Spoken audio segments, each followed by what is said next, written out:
வணக்கம் நண்பர்களே. சிறகடிக்க ஆசை சீரியலில் அடுத்து என்ன நடக்கப் போகிறது என்பதை சுவாரஸ்யமாக இந்த வீடியோவில் முழுமையாக நாம் பார்க்க போகிறோம். வீடியோவை மட்டும் ஸ்கிப் பண்ணாமல் முழுமையாக பாருங்கள். முத்துவின் மனக்குமுறல். சீதா போன் செய்ததிலிருந்தே முத்துவின் மனம் அமைதியாகவே இல்லை. எதற்காக மீனா திடீரென்று கிறிஸை தத்தெடுக்க வேண்டாம் என்று கூறினாள்?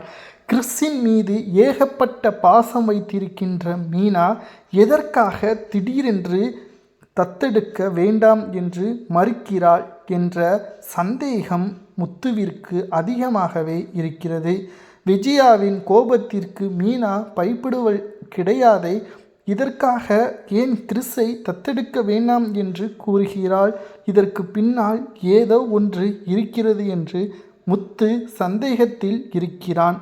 ஒட்டுமொத்த குடும்பமும் தற்பொழுது என்னதான் மறைக்கிறது என்று முத்துவிற்கு ஏற்பட்ட சந்தேகம்தான் அடுத்து வரக்கூடிய எபிசோடாகவே இருக்கிறது. உண்மையை கண்டறிகிறானா முத்து? சிந்தாமணியின் பயம். மறுபுறம் சிந்தாமணியின் வீட்டில் ஒரு பதற்றம் நிலவுகிறது. ஜோசியர் சொன்ன சொற்கள் அவர் காதுகளில் ரிங்டோனாகவே மாறிக்கொண்டிருக்கிறது. தன் மகள் சத்யாவுடன் பைக்கில் வருவதை பார்த்ததும் அவர் இதயம் படபடவென துடித்து கொண்டு இருக்கிறது. ஏண்டி, கார் புக் பண்ணி வர வேண்டியது தானே? யாரோ ஒருத்தன் பின்னாடி இப்படி உட்கார்ந்து வரையே உனக்கு வெக்கமா இல்லையா? அந்த பையன் மீனாவின் தம்பி என்று தெரியாமலேயே அந்த தொடர்பை துண்டிக்க நினைக்கிறார். விஜயாவின் சதி திட்டம். பார்வதி வீட்டிற்குள் சென்ற சிந்தாமணி விஜயாவுடன் சேர்ந்து கிறிஸை வீட்டை விட்டு துரத்த புது புது திட்டங்களையும் போடுகிறார். விஜயா அந்த பையன் இங்கேயே இருந்தால் முத்துவிற்கும் மீனாவிற்கும் ஒரு பிணைப்பு வந்துவிடும். அப்புறம் நம்ம ஆட்டம் செல்லாது என துடிக்கிறாள். பார்வதியின் சபதம்.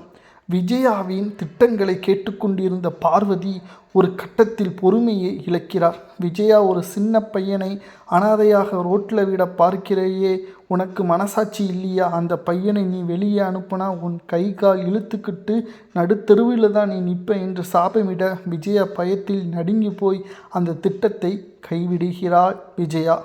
டீக்கடை மோதல். அருணும் அவனது நண்பனும் ஒரு டீக்கடையில் நின்று முத்துவை அசிங்கமாக பேசி கொண்டிருக்கிறார்கள். அங்கு எதிர்பாராமல் முத்துவும் செல்வமும் வருகிறார்கள். அருணை பார்த்ததும் முத்து அங்கிருந்து நகர முயற்சி செய்கிறான். மச்சான், பயந்து ஓடுறியா? நினைச்சிருப்பாங்க, வா டீ குடிக்கலாம்னு செல்வம் தைரியம் கூறுகிறான்.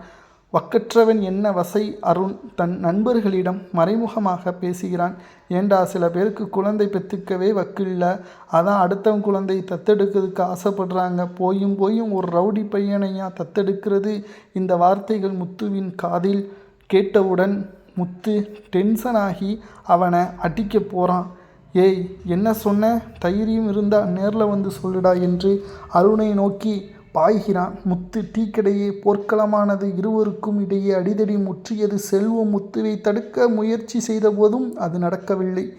அண்ணாமலை அந்த நேரத்தில் உள்ள சரியான நேரத்தில் வரான். தன் மகன்கள் நடுத்தெருவில் சண்டை போடுவதை பார்த்து அவர் மனம் குமுறுகிறது. முத்து, நிறுத்துடா என்று சத்தமிடுகிறார் அண்ணாமலை. ஆத்திரத்தில் இருந்த முத்து அருணை விடவில்லை. அந்த ஒரு அறை. அருண் அண்ணாமலையை பார்த்ததும், பார் மாமா, உன் ரவுடி பிள்ளை என்ன எப்படி அடிக்கிறான் பாரு என்று கோல் மூட்டுகிறான். ஆத்திரத்தில் முத்து மறுபடி போய் அடிக்க முயற்சி செய்கிறான். அண்ணாமலை ஓங்கி முத்துவின் கன்னத்தில் அரைந்து விடுகிறான். முத்து அப்படியே ஸ்தம்பித்து நிற்கிறான். வீட்டின் அமைதியின்மை. வீட்டிற்கு வந்த முத்துவின் முகம் ரணகலமாக இருக்கிறது. அண்ணாமலையின் அறை கொடுத்த வழிவிட அசிங்கப்பட்ட வழிதான் அதிகமாக இருக்கிறது. ஏண்டா சண்டை போட்ட என்று அண்ணாமலை கேட்க முத்து எல்லாவற்றையும் கூறுகிறான். காரணமான மீனா எல்லாத்திற்கும் காரணம் மீனா தான். அவள் தான் கிறிஸை தத்தெடுக்கணும்னு ஆசை காட்டி இப்போது பின்வாங்குறா. அவள் ஏன் எப்படி செய்கிறா என்று எனக்கு தெரியவில்லை. சீதா கிட்ட கேட்க சொன்னேன். சீதா அருண் கிட்ட சொல்ல அவன் இப்போ என்ன மடலன் என்று சொல்லி அசிங்கப்படுத்துகிறான் ரோட்டில் அப்படின்னு கடுமையான கோபத்தில் கூறுறான் முத்து.